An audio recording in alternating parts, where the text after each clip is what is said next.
Buenas tardes, soy Dana Galván. En este video mis compañeros y yo les vamos a hablar acerca del derecho agrario. Intentaremos abarcar los temas más importantes de esta materia, esperando que el video sea de su agrado, así como lograr captar la atención de los oyentes para profundizar y ampliar un poco más la información que se tiene acerca de este. Y bueno, comenzaré dándoles una explicación acerca de lo que es el derecho agrario, para posteriormente cederle la palabra a mis compañeros que les hablarán de los temas más relevantes. El derecho agrario es la rama del derecho que a través de un conjunto de normas jurídicas y preceptos legales se encargarán de regular la actividad agropecuaria. Esta será así como la tierra, los bienes y a las personas encargadas de ejercer las actividades agrícolas, ganaderas y forestales. Tiene como finalidad el bien común para así lograr la justicia social, el control de la tenencia de la tierra, la organización de las sociedades rurales, la optimización de los recursos, el aprovechamiento, la explotación eficiente de las tierras, el desarrollo integral de los sujetos agrarios y la autosuficiencia alimentaria. El derecho agrario también se encargará de regular a los sujetos agrarios, así como sus derechos y obligaciones. Estos sujetos agrarios serán los encargados de la actividad agropecuaria a la que nos referimos como agrícola, ganadera y forestal, así como la explotación individual o colectiva que llegue a surgir dentro de estas. También regulará la tenencia de la tierra, que en este caso serán los ejidos, las comunidades agrarias y las pequeñas propiedades individuales. Todo esto será regulado a través de órganos de representación interna, que es la Asamblea, el Comisariado, el Consejo de Vigilancia y la Junta de Pobladores. Estos órganos serán un puente de comunicación para ejecutar acuerdos, vigilar y reunir a todos los sujetos agrarios. Eso sería todo de mi parte. Posteriormente mis compañeros les van a hablar un poco más acerca de los temas que ya mencioné en esta definición de derecho agrario para que quede un poco más claro. El derecho agrario se vincula con diversas disciplinas del derecho debido a la complejidad de las relaciones que involucra la producción, la distribución y la tenencia de la tierra, así como las actividades agrícolas y agropecuarias. La vinculación del derecho agrario con el derecho constitucional se encuentra arraigada en los principios fundamentales de la Constitución, que son la justicia social, la protección de los derechos y el equilibrio entre el desarrollo económico y la preservación del medio ambiente. El derecho agrario también se vincula con el derecho civil, y estos dos están estrechamente vinculados, ya que el derecho civil proporciona los fundamentos legales sobre los cuales se basa gran parte de la regulación jurídica, como lo son la propiedad, los contratos, la responsabilidad y la sucesión, que son fundamentales para este sector. También se vincula con el derecho administrativo, ya que este implica la creación y la operación de instituciones específicas como lo son la Procuraduría Agraria o los tribunales agrarios.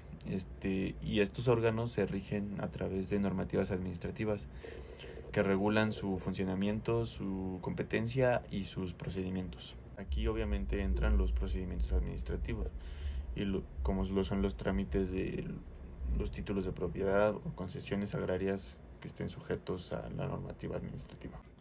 El derecho fiscal y el derecho agrario se vinculan de diversas formas debido a la naturaleza económica de las actividades agropecuarias y la necesidad de recaudar impuestos gracias a estas actividades. Existen impuestos y contribuciones específicas para la propiedad rural, la producción agrícola y la ganadería, entre otras actividades. También el gobierno puede otorgar estímulos fiscales, incentivos o subsidios para fomentar el desarrollo rural. Además, se aplican normativas fiscales para asegurar el cumplimiento de las obligaciones tributarias por parte de los productores agrícolas. El derecho agrario y el derecho laboral están estrechamente vinculados debido a que las actividades agrícolas y ganaderas requieren una gran cantidad de mano de obra. Existen normativas específicas que regulan a los empleadores de este sector, y estas regulaciones se enfocan sobre todo en aspectos como jornadas laborales, condiciones de trabajo, salarios, seguridad y salud ocupacional. El derecho ambiental también está vinculado debido a que las actividades de este sector tienen impacto significativo en el medio ambiente. Este ayuda a regular el uso sostenible de los recursos naturales, como lo son el agua, el suelo, la biodiversidad y los ecosistemas, creando normativas para prevenir la erosión del suelo, la contaminación del agua, la deforestación y otros impactos negativos dentro del medio ambiente. También está relacionado con el derecho internacional.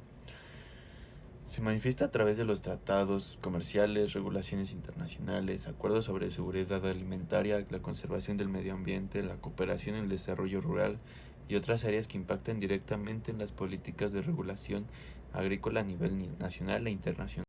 El artículo 27 constitucional es la premisa fundamental del derecho agrario en México.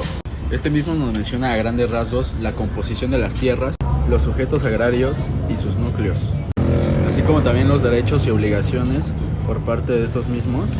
Y por último, y pero menos importante, la justicia agraria, que otorga autonomía a estos tribunales. Este artículo faculta en sus primeros párrafos a expropiar tierras mediante una indemnización y solamente por situaciones de utilidad pública. En lo particular hablamos sobre la composición de estas tierras y núcleos agrarios que se dividen en ejidos, comunidades y pequeñas propiedades individuales, tal como lo reconoce la fracción séptima de este artículo, en donde se le otorga una personalidad jurídica. Por otra parte, en la fracción cuarta hace un reconocimiento constitucional a la libre asociación.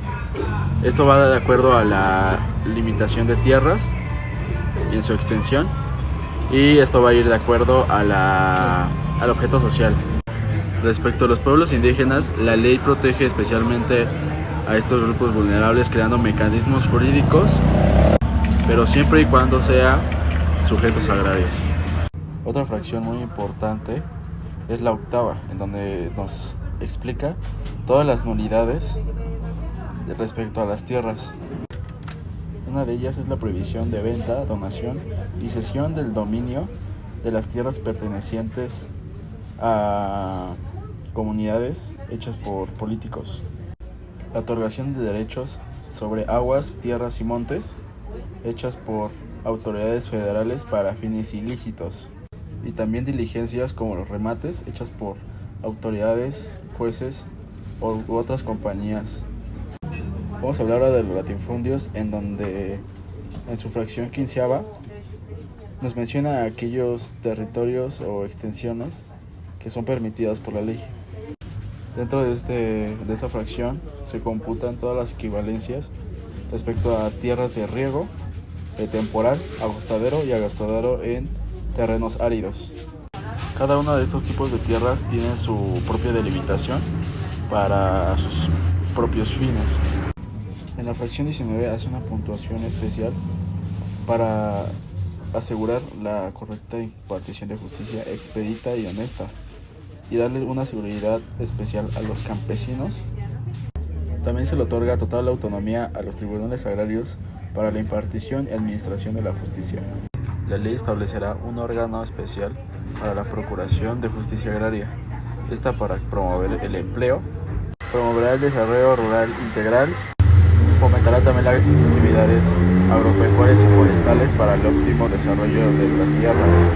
Asimismo, se creará una legislación reglamentaria para la planeación de la distribución y la comercialización de los productos.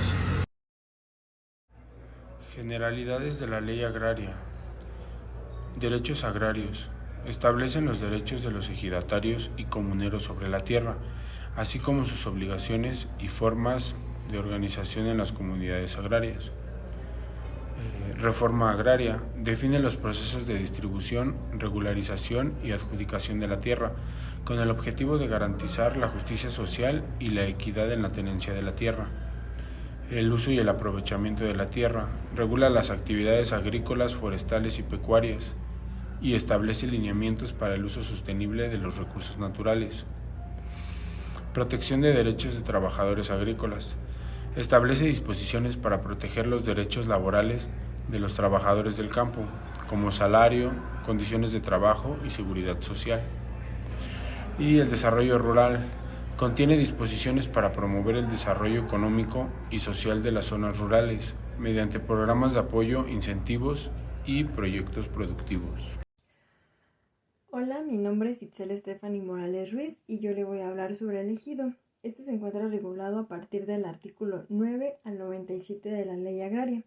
Dentro de estos artículos nos habla sobre sus disposiciones generales, nos da una definición, Nos dice las personas que lo integran, es decir, su integración sociológica, las características que deben de tener cada uno para ser parte de este ejido y los documentos que certifican la personalidad. Además de que también nos habla sobre sus órganos de representación interna y la división de su patrimonio, así como de las tierras que ocupan.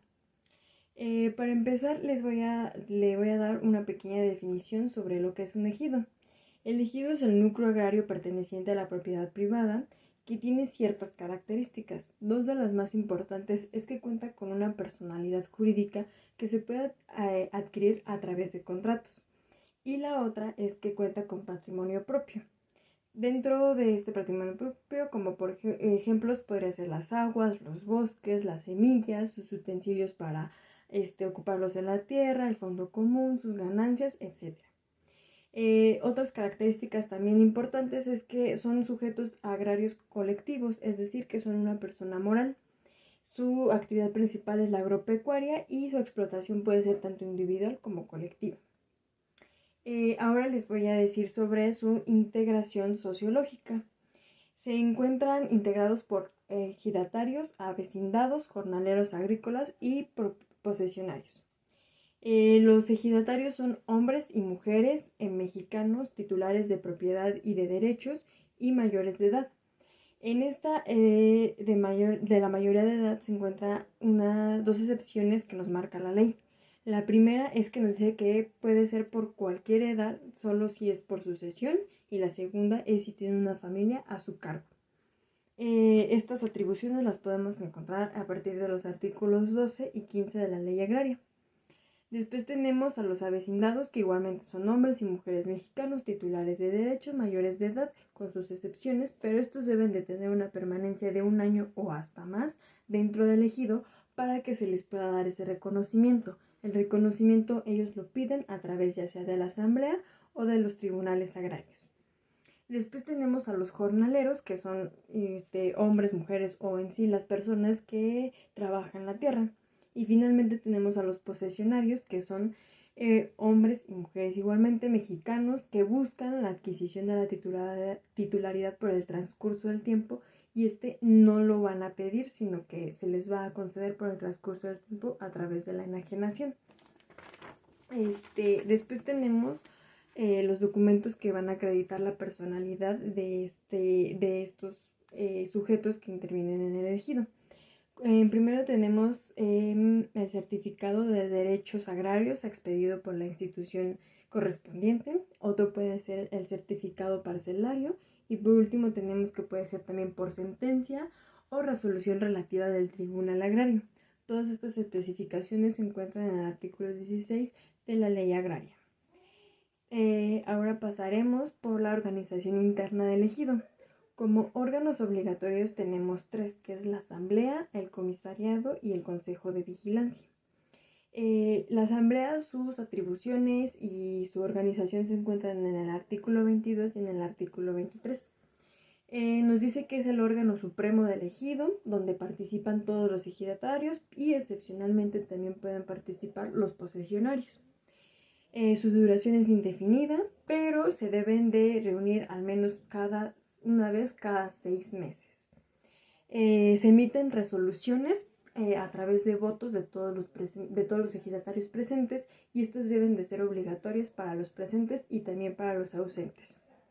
Y los asuntos que competen a la asamblea se encuentran en el artículo 23 de la Ley Agraria, que son la formulación y modificación del reglamento interno del ejido, la aceptación y separación de ejidatarios, informes del comisariado de ejidad y del consejo de vigilancia, así como la elección y remoción de sus miembros, las cuentas o balances, la aprobación de los contratos de convenio que tengan por objeto el uso o disfrute de terceros de las tierras de uso común, la distribución de sus ganancias que arrojan las actividades del ejido, señalamiento y delimitación de las áreas necesarias para el asentamiento humano, su fundo legal y las parcelas, reconocimiento del parcelamiento económico o de hecho y la regularización de la tenencia de los posesionarios, autorización a los ejidatarios para que adopten el dominio pleno de sus parcelas, delimitación, asignación y destino de las tierras de uso común, división del ejido, terminación del régimen ejidal y la conversión del régimen ejidal al régimen comunal. Y finalmente es la restauración, instauración, modificación y cancelación del régimen de explotación colectiva. Igualmente dentro de esta asamblea se encuentra una asamblea central o calificada que nos dice que es de asistencia de validación jurídica. Dentro de esta asamblea debe de acompañarnos un representante de la Procuraduría y un fedatario público, es decir, un notario. Se debe de inscribir en el Registro Agrario Nacional y finalmente se debe de publicar en el Diario Oficial de la Federación para que todos tengan certeza y visibilidad de los acuerdos que se llevan a cabo. Después pasamos por otro órgano de representación que es el comisariado. Este es encargado de la ejecución de los acuerdos o resoluciones que se dan en las asambleas. Este está integrado por 6 ejidatarios, un presidente, un secretario y un tesorero, y cada uno con sus suplentes. Tiene una duración de 3 años. No existe reelección de los cargos para el mismo cargo, pero sí para otro diferente. Y como soporte documental tienen el libro de registro sobre las acciones que lleva a cabo cada integrante del núcleo agrario. Y después tenemos otro órgano que es el Consejo de Vigilancia, que está encargado de supervisar que se cumplan los acuerdos o las resoluciones de la asamblea. Otro órgano que es el Consejo de Vigilancia, que está encargado de supervisar que se cumplan los acuerdos o las resoluciones de la asamblea. Igualmente dura 3 años y está integrado por un presidente y 2 secretarios y sus suplentes, es decir, igual por 6 ejidatarios. Como excepción, en el comisariado y en el Consejo de Vigilancia, estas personas que lo integran están incapacitados para adquirir tierras y derechos ejidales. Como un órgano de representación optativo, es decir, que no es obligatorio que todos los ejidos deban de tenerlo, como lo marcan los otros y también la ley, es la Junta de Pobladores. Esta está integrado por todos los ejidatarios y demás pobladores sin ninguna distinción. Y en este se van a realizar propuestas sobre cuestiones relacionadas con el poblado, sus servicios públicos y con trabajos comunitarios, etc.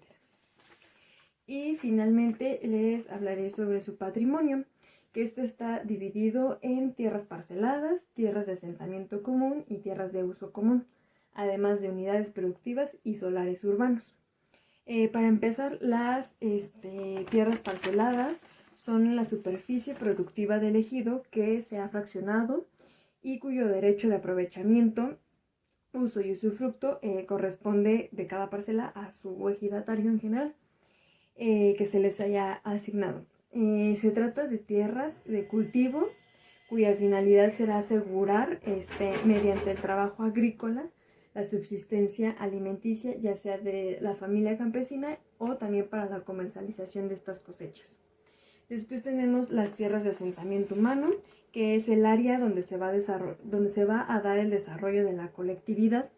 Y para que ésta se pueda desarrollar se necesita de una casa a título gratuito y que se le brinden servicios públicos. Estas se van a encontrar en la zona de urbanización y su fondo legal conforme al área irreducible del ejido. Y finalmente tenemos las tierras de uso común, que son aquellas que no hubiesen sido reservadas por la asamblea ejidal para asentamiento humano o para tierras parceladas. Después tenemos las unidades productivas, que estas pueden o no estar dentro del ejido, pero si están, normalmente se encuentran en tierras de asentamiento humano. Dentro de estas también hay una subdivisión, que son las parcelas escolares, donde se van a dar investigaciones, mejoramientos, realización de diversas actividades, etc. Después tenemos la unidad agrícola industrial de la mujer, donde se van a enseñar artesanías y demás oficios, y la unidad productiva del desarrollo de la juventud, donde se van a dar actividades culturales y deportivas. Y finalmente tenemos los solares urbanos, que es una porción asignada de manera individual destinada para la edificación de casas, y estas son a título gratuito. Hola, yo soy Luis Alberto y yo les voy a hablar sobre la comunidad agraria. Bueno, en términos generales, comunidad o el término de comunidad se usa para designar una población con un número variable de habitantes independientemente de la forma de tenencia de la tierra. Esto se le puede conocer como comunidad urbana. Pero en términos de la ley agraria es todo el núcleo de población conformado por el conjunto de tierras, bosques y aguas que les fueron reconocidos a sus habitantes, y pues en este sentido se marca una diferencia. También se ha de decir que las comunidades pueden ser de hecho o de derecho, que están reconocidas en el artículo 27 de la Constitución y que tienen personalidad jurídica y patrimonio propio, pero de todo esto hablaremos más adelante. Bueno, para empezar tenemos que definir a las personas que integran a la comunidad agraria o que forman parte de ella. Uno son los comuneros, que son las personas que tienen los derechos y las obligaciones de las tierras. Dos son los avecindados, que son aquellos mexicanos mayores de edad que han residido por un año o más en las tierras del núcleo de población ejidal y que han sido reconocidos por la asamblea ejidal. En tercer lugar están los posesionarios, que son las personas que sin ser ejidatarios o avecindados de un poblado poseen terrenos ejidales y que por ello mismo son sujetos de derechos agrarios. Por número 4 tenemos a los jornaleros agrícolas, que son las personas que se dedican a usar la fuerza de trabajo para una actividad propia del campo dentro de la misma población. Y por último lugar, algo que se llega a presentar o no se puede llegar a presentar son los integrantes de pueblos indígenas, que pueden estar o no presentes, pero la mayoría de veces forman parte de las mismas comunidades agrarias. Bueno, en segundo lugar hablaremos de la estructura o de la organización interna que tiene la comunidad agraria. En primer lugar se encuentra la Asamblea Comunal, que este es el órgano de representación y gestión administrativa, en donde hay 6 comuneros y los 6 tienen una duración de 3 años al cargo, y estos no pueden adquirir tierras, están impedidos para dicha actividad. En segundo lugar tenemos al Comisariado de Bienes Comunes, que es el órgano encargado de ejecutar y cumplir los acuerdos tomados en esta asamblea. Cabe recalcar que tanto la asamblea como el Comisariado de Bienes Comunales son 2 órganos que son obligatorios en las comunidades.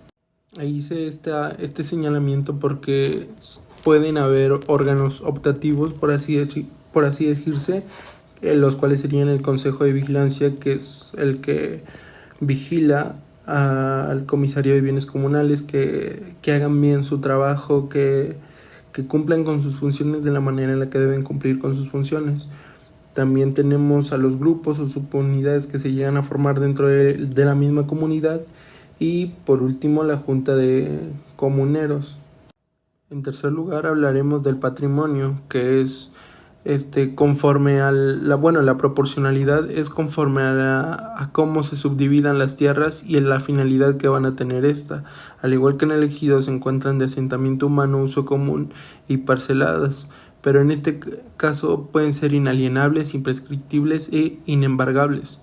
Bueno, también cabe mencionar que esto acerca de la finalidad y la subdivisión también tiene que ver con que la comunidad se pone de acuerdo para definir en qué camino va a ir, qué es lo que se va a trabajar, y es justo eso lo que le diferencia al ejido, que la comunidad se subdivide el trabajo para al final de cuentas terminar haciendo uno solo. El trabajo no es individual, no es un interés individual, sino se persigue un interés común, y por ende se subdividen las tierras como a la comunidad le venga mejor.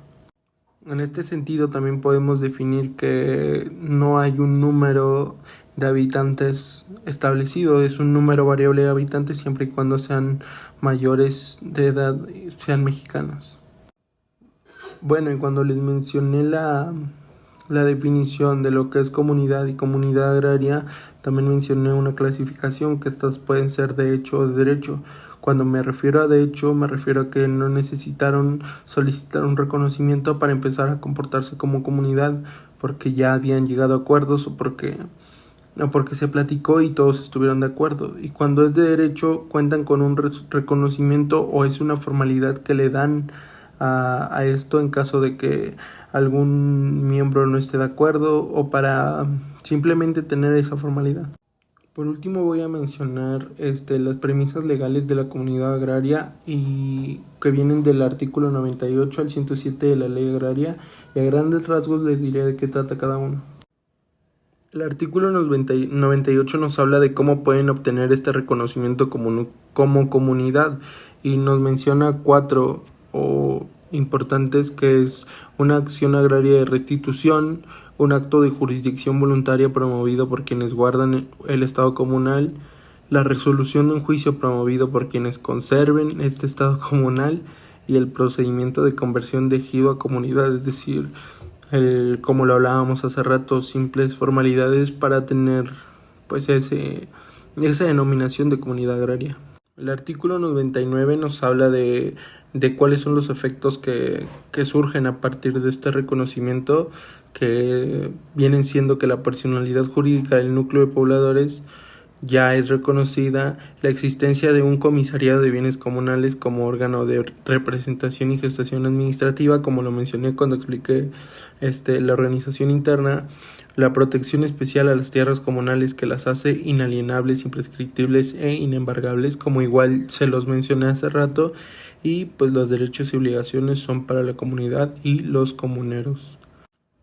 El artículo 100, y a mi parecer uno de los artículos más importantes para esta comunidad agraria, nos habla de que esta comunidad determinará el uso de sus tierras, la división y la organización para el aprovechamiento de sus bienes. O sea, ya no nos habla de un objeto individual o de un sujeto decidiendo, sino de toda la comunidad decidiendo, pues sí, la división y la organización del aprovechamiento de sus propias tierras. El segundo también nos menciona que la comunidad podrá constituir sociedades civiles o mercantiles y así asociarse con terceros, y también menciona que se puede encargar o ceder temporalmente el uso y disfrute de los bienes de la comunidad. El 101 nos habla de los comuneros, que la comunidad también implica un estado individual para el comunero y le permite ser el titular del uso y disfrute de su parcela, y que puede ceder la cesión de derechos de esta misma, y a quien se la ceda también adquiere los derechos y obligaciones de un comunero. Y el artículo 2 nos menciona que en caso de que no exista una asignación de parcelas individuales, se presumirán por iguales todos los derechos de los comuneros. El artículo 103 nos habla de esta conversión de ejido a comunidad agraria y nos dice que los ejidos que decidan adoptar el régimen de comunidad podrán hacerlo con los requisitos de asistencia y votación de sus mismos pobladores. También nos menciona que a partir de la inscripción de la resolución en el Registro Agrario Nacional, al ejido se le tendrá legalmente transformado en comunidad agraria. Y también por último nos menciona que los inconformes con esta conversión, que formen un número mínimo de 20 ejidatarios, podrán mantenerse como ejido con las tierras que les corresponden. O sea, si no quieren formar parte de dicha comunidad y quieren seguir siendo un ejido, pueden seguir haciéndolo. Obviamente aparte y sin formar parte de dicha comunidad. El 104 nos habla de lo que puede suceder al revés. Pues sí, cuando las comunidades deciden volverse ejidos. El 105 nos habla de estas subcomunidades o grupos que se pueden formar dentro de la misma comunidad y que pueden tener órganos de representación y gestión administrativa propios, siempre y cuando la asamblea los establezca y establezca la organización que pueden tener estas subcomunidades. Bueno, y el artículo 106 nos habla de la protección a los grupos indígenas. Nos dice que las autoridades deben proteger a dichos grupos indígenas para salvaguardarlos. Y bueno, eso sería todo de mi parte. Bueno, yo les hablaré de la pequeña propiedad individual, pero empecemos. ¿Qué es esto? Se le denomina así a la extensión de tierra que puede poseer un solo propietario o titular, a los que la ley le confiere ciertos beneficios con la intención de fomentar el desarrollo social y económico. Según la ley agraria, pueden ser 3 tipos de pequeña propiedad. Puede ser el agrícola, el forestal y el ganadero. En las tierras agrícolas, los suelos suelen ser utilizados para el cultivo de vegetales. En las tierras ganaderas, los suelos suelen ser utilizados para la reproducción y cría de animales con la misma vegetación, ya sea natural o inducida. En el forestal, los suelos suelen ser utilizados para el manejo productivo de bosques y selvas. Ahora les explicaré cada una de los tipos de pequeña propiedad, empezando por la agrícola. Será pequeña propiedad agrícola la superficie de tierras agrícolas de riego o humedad que no excedan los límites que ahorita les daré o sus equivalencias en otras clases de tierras. Empezando por 150 hectáreas como límite si se trata de cultivo de algodón, de 300 hectáreas si se trata de cultivo de hule, palma, coco, olivo, enequén, café, plátano o de otros tipos de árboles frutales. Y de 100 hectáreas si se trata de cultivo de algo distinto a lo mencionado. Para las equivalencias a las que se refieren los límites se computará 1 hectárea de riego por 2 de temporal, por 4 de agostadero de buena calidad, por 8 de monte o agostadero en terrenos áridos. Y aunque no nos los diga la ley agraria, 2.400 hectáreas serán el límite máximo para que se pueda seguir llamando pequeña propiedad agrícola. Esto refiriéndose a las 300 hectáreas computadas por 8 de monte o agostadero en terrenos áridos. De la pequeña forestal no hay mucho que decir, solo que se considerará como tal a los terrenos que no excedan las 800 hectáreas en tierras de cualquier clase.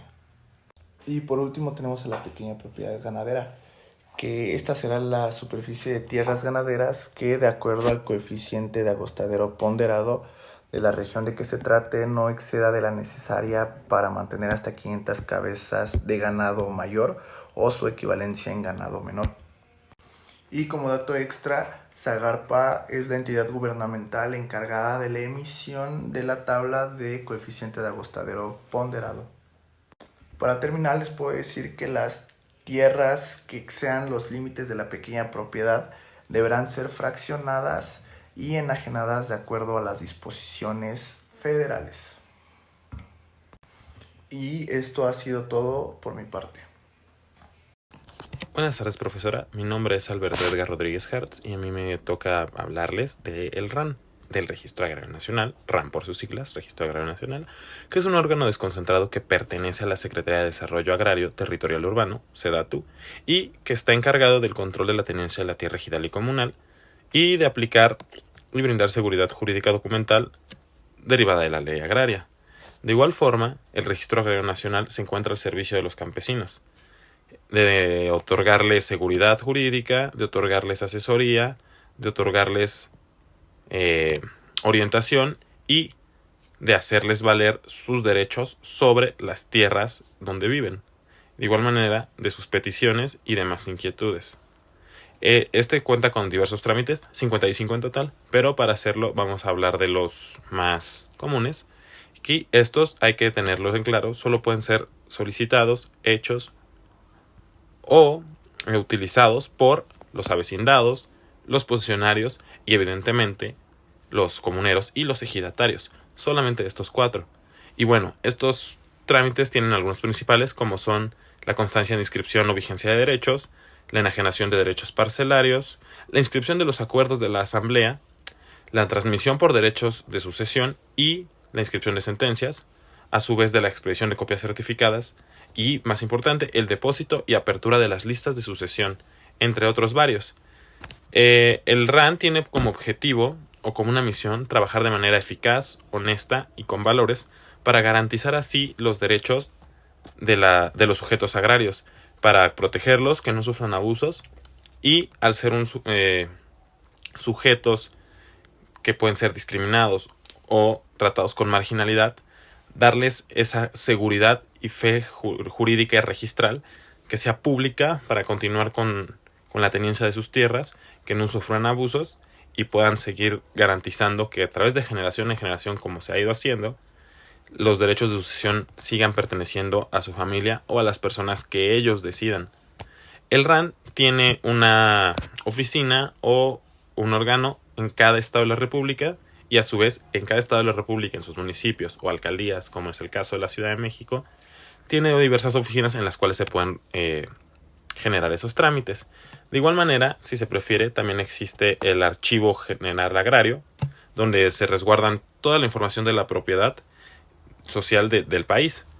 Y de igual manera, funciona de cierta forma, para dar un ejemplo, como el Archivo General de Notarías, donde se tienen guardados todos los trámites que se realizaron, a pesar del paso del tiempo, a pesar de que hayan pasado muchos años, para darle fe y legalidad a esos documentos y o trámites realizados por los sujetos agrarios. Eso de mi parte sería todo. Concluyendo, el RAN es muy importante para generar esa seguridad jurídica y registral y seguir cuidando los derechos de nuestros sujetos agrarios, que son tan importantes para el desarrollo de nuestro país. Muchas gracias. Hola, soy Jessica López y yo les voy a hablar acerca de la Procuraduría Agraria. Para entender qué es este órgano es importante conocer que hay dos conceptos fundamentales, uno encaminado a la dogmática y otro a los preceptos legales. Primero les voy a hablar de la dogmática. En la dogmática podemos encontrar que es un órgano que se encarga de la procuración de justicia para los hombres y mujeres del campo. Y en los preceptos legales encontramos que es un órgano descentralizado de la Administración Pública Federal, con personalidad jurídica y patrimonios propios. Esto va a ser sectorizado en la Secretaría de la Reforma Agraria. Es importante conocer que este cuenta con una estructura orgánica, dentro de la cual podemos encontrar que hay un procurador, subprocuradores, secretario general y cuerpo de servicios. Dentro de este hay 2.668 servidores públicos, 2.154 dentro de la estructura territorial y 475 oficinas centrales. También es muy importante conocer cuáles son las funciones de este órgano. Dentro de las funciones podemos encontrar que está coadyuvar y en su caso representar a personas que refiere los ejidatarios en relaciones con terceros. También se van a encargar de asesorar sobre consultas jurídicas planteadas para los ejidatarios, igual que promover y procurar la conciliación de intereses entre ejidatarios en casos controvertidos. Igual estudiar y proponer medidas encaminadas a fortalecer la seguridad jurídica del campo. De igual forma van a ejercer con el auxilio y participación de autoridades locales las funciones de inspección y vigilancia de defender los derechos de los ejidatarios. De igual forma, se van a encargar de prevenir y renunciar ante la autoridad competente la violación de leyes agrarias para hacer respetar el derecho de sus asistidos. También van a denunciar el incumplimiento de las obligaciones de los funcionarios agrarios. Por último, encontramos que igual la Procuraduría Agraria se va a encargar de asesorar y representar a los sujetos agrarios en sus trámites y gestiones para la regulación y titulación de sus derechos agrarios. Y bueno, esto sería todo de mi parte. Esas son las funciones y el concepto de Procuraduría Agraria. Bueno, yo les voy a hablar sobre los tribunales agrarios. Estos se originaron gracias a la reforma del artículo 27 constitucional, que fue publicado en el Diario de la Federación el 6 de enero de 1992 y entró en vigor el 7 de enero de este mismo año, que fue la base para la creación de esto. Antes de esta reforma se daba la justicia agraria administrativa, en la que el presidente de la República era la máxima autoridad agraria, por lo que pasamos a que dicha competencia le fuera atribuida a los tribunales agrarios. Ahora pasamos a qué es un tribunal agrario. Son órganos federales dotados de plena jurisdicción y autonomía para dictar resoluciones. Estos se conforman por dos, el Tribunal Superior y el Tribunal Unitario. Ahora es importante mencionar a los magistrados, que es un funcionario público con autoridad administrativa en un territorio. ¿Qué debe de reunir un magistrado? Puede ser mexicano por nacimiento, estar en pleno goce de derechos civiles y o políticos, así como tener por lo menos 30 años el día de su designación. También debe ser licenciado en Derecho con un título registrado, expedido cuando menos 5 años antes de la fecha de designación, comprobar una práctica profesional mínimo de 5 años, gozar de una buena reputación. Pero ¿cómo se designan a estos magistrados? Bueno, el presidente de la República Mexicana propone una lista de candidatos, de la cual la Cámara de Senadores o la Comisión Permanente deberá elegir a los magistrados. En caso de que no se apruebe la designación del número de magistrados requeridos, el Ejecutivo Federal enviará otra lista para completar el número necesario. Los magistrados únicamente podrán ser removidos en caso de falta grave en el desempeño de su cargo conforme al procedimiento aplicable para los funcionarios del Poder Judicial de la Federación. Bueno, ahora les voy a hablar sobre el Tribunal Superior Agrario. Este se integra por 5 magistrados. Tendrá sede en la Ciudad de México. El presidente del tribunal será elegido por el propio tribunal, tendrá un cargo de 3 años y puede ser reelecto. Este tribunal tomará sus decisiones por unanimidad o por mayoría de votos. Para que la sesión pueda ser válida, se requiere de por lo menos 3 magistrados, entre los cuales debe de estar el presidente, ya que éste tiene el voto de calidad para un desempate. ¿Qué atribuciones se le dan? Fijar el número, límite territorial y las sedes de los tribunales unitarios en cada uno de los distritos. También resuelve renuncias de magistrados y concede licencias hasta por un mes con goce de sueldo con causa justificada. Elegirán al presidente del Tribunal Superior de entre los magistrados que lo forman y las responsabilidades que incurran en el desempeño de su cargo. Igual que fijar y cambiar la adscripción de los magistrados de los tribunales unitarios, nombra a los secretarios, actuarios y peritos de los tribunales agrarios, puede cesarlos, suspenderlos, aceptar renuncias, etc. Aprueba el anteproyecto de presupuestos anuales de egresos, conoce de las denuncias o quejas que se presentan en contra de los miembros de los tribunales agrarios y determina las sanciones. Y aprueba el reglamento interior de los tribunales agrarios. ¿Qué debe de conocer? Del recurso de revisión en contra de las sentencias dictadas por los tribunales unitarios, al igual que en los juicios a que se refiere a conflictos de límites de tierras entre 2 o más núcleos de población, restitución de tierras de núcleos de población ejidal o comunal y juicios contra las resoluciones emitidas por autoridades agrarias. También el establecimiento de jurisprudencias. Y ahora, ¿qué corresponde al presidente? Este tramita los asuntos administrativos de la competencia del Tribunal Superior. También autoriza, en unión del Secretario General de Acuerdos, las actas que contengan las deliberaciones y acuerdos del Tribunal Superior y firma los engroses de las resoluciones del propio tribunal. Designa secretarios auxiliares de la presidencia, llevar la presentación del tribunal, presidir las sesiones y dirigir los debates en las sesiones del Tribunal Superior y comunicar al Ejecutivo Federal las ausencias de los magistrados que deben de ser suplidas mediante nombramiento. Ahora bien, los tribunales unitarios deberán conocer, por razón de territorio, de las controversias que se les planteen con relación a las tierras ubicadas dentro de su jurisdicción, conforme a la competencia que se les confiere. Los tribunales unitarios serán competentes para conocer de las controversias por límites de terrenos, de la restitución de tierras, bosques y aguas a los núcleos de población o a sus integrantes, contra actos de autoridades administrativas o jurisdiccionales fuera de juicio o contra actos de particulares, del reconocimiento del régimen comunal, de juicios de nulidad contra resoluciones dictadas por las autoridades agrarias que lo alteren, modifiquen o extingan un derecho o determinen la existencia de una obligación, de conflictos relacionados con la tenencia de tierras ejidales y comunales, de controversias en materia agraria entre ejidatarios, comuneros, posesionarios o avecindados, y entre sí, como las que susciten entre estos y los órganos del núcleo de población. También de controversias relativas a la sucesión de derechos ejidales y comunales. El juicio agrario es un proceso legal diseñado para resolver disputas legales en cuestión de tierra, especialmente en áreas rurales. Imaginen comunidades lidiando con cuestiones de tenencia de la tierra, límites y derechos de propiedad. Estos tienen un papel papel fundamental en la distribución equitativa de la tierra.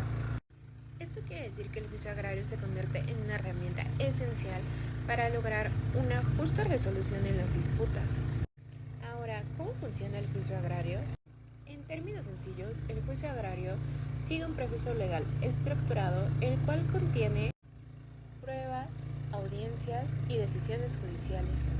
El objetivo final es garantizar que la tierra se distribuya de manera justa y que se respeten los derechos de las comunidades. Es importante destacar que mientras mejor entendamos las leyes y reglamentos, mejor lograremos comprender qué es un juicio agrario. Esto implica conocer derechos de las comunidades, procesos de adjudicación y aspectos legales que tengan que ver con la propiedad de la tierra. En pocas palabras, el juicio agrario desempeña un papel esencial en la construcción de un sistema de tenencia sobre la tierra más equitativo en México. Espero hayan entendido un poco más sobre el tema. Muchas gracias por acompañarnos. Bye.